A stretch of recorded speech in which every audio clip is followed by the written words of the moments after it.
السلام عليكم ورحمة الله وبركاته. عاملين ايه يا احلى متابعين واخوات في الدنيا؟ النهاردة ان شاء الله الروتين بتاعي النهاردة مختلف. يا رب الفيديو يعجبكم. لو عجبكم الفيديو يا ريت ما تنسونيش بقى باللايك والاشتراك وتفعلوا الجرس عشان كل ما انزل فيديو يوصل لكم. طبعا ايه رأيكم في المنظر الجميل الطبيعي ده؟ طبعا النهاردة في بيت والدتي. هعمل لكم فيديو خفيف كده وسريع. يا رب الفيديو يعجبكم. ايه رايكم في المنظر ده؟ طبعا اول حاجه كده مسكت الفرش بتاع البيت، مسكته طلعته كده كله بره. وطلعت برضو البطاطين بس كنت مطلعاها فوق يعني. فما جبتهاش معاكم. مسكت البطاطين برضو طلعتها، وطلعت الجيزه بره كده قدام البيت على البلكونه برضو تتهوى شويه على ما اخلص اللي ورايا كله.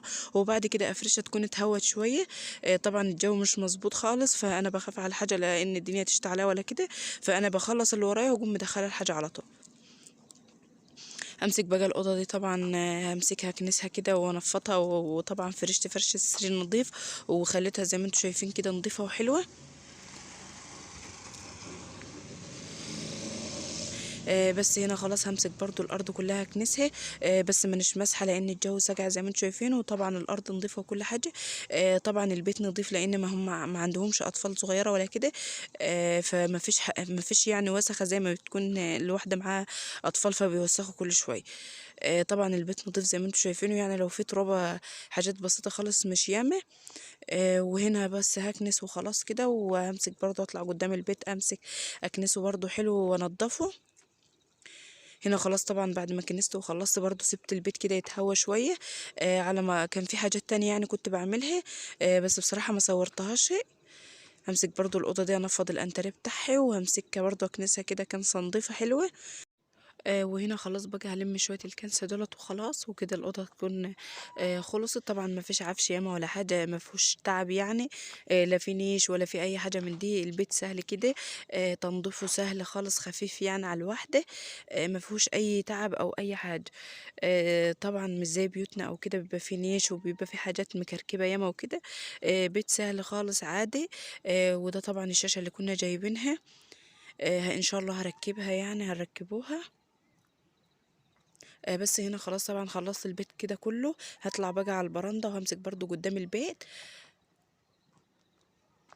همسك بقى البرندة دي اكنسها حلو، وهطلع الكنسة كده على بره، وهمسك برضو اللي قدام الحوش كده همسكه اكنسه برضو وانضفه واخليه حلو يعني، واخليه نضيفه حلو.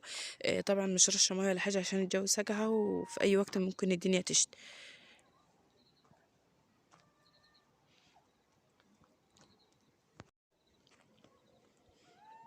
بس هنا خلاص خلصت برضو البرندة. هفرش بقى الاول وبعد كده هطلع اكنس على طول عشان ابقى خلصت من البيت بحاله. وبفرشت وخلصت كل حاجه. عشان طبعا هاخد وقت طويل في الحوش، فانا اكون خلصت البيت الاول وبعد كده اطلع بقى ايه اعمل براحه الحوش ما يبقاش ورايا الا هو. طبعا احنا كنا دابحين خروف يعني.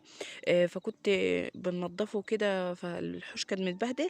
وحطيت لكم برضو حته صغيره من الفيديو في اخر الفيديو. تنظيف الكرشة. انا حطيتها لكم يا دوبك وانا بنجحها بس بالدقيق والملح والليمون. يلا اللي ما حطش اللايك يا ريت يحط اللايك بقى، حطوا اللايك يلا قبل ما تنسوا. والاشتراك طبعا في القناة لو الفيديو يعجبكم. فضلا وليس امرا. طبعا ايه رايكم في المنظر الجميل ده؟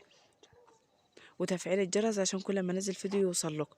هنا خلاص طبعا خلصت بوريكم بقى كل حاجة، يعني شايفين كل حاجة نظيفة وحلوة ازاي. وهنا خلاص طبعا دي الكرشة طبعا بعد ما خلصتها مرة واتنين وتلاتة لحد ما نضفت معايا وبقت نضيفة خالص معايا. همسكها بقى نجحها بالليمون والدقيق وشوية ملح. بس كده وخلص فيديو النهاردة. يا رب الفيديو يكون سريع وخفيف عليكم، واستودعكم الله والسلام عليكم ورحمة الله وبركاته.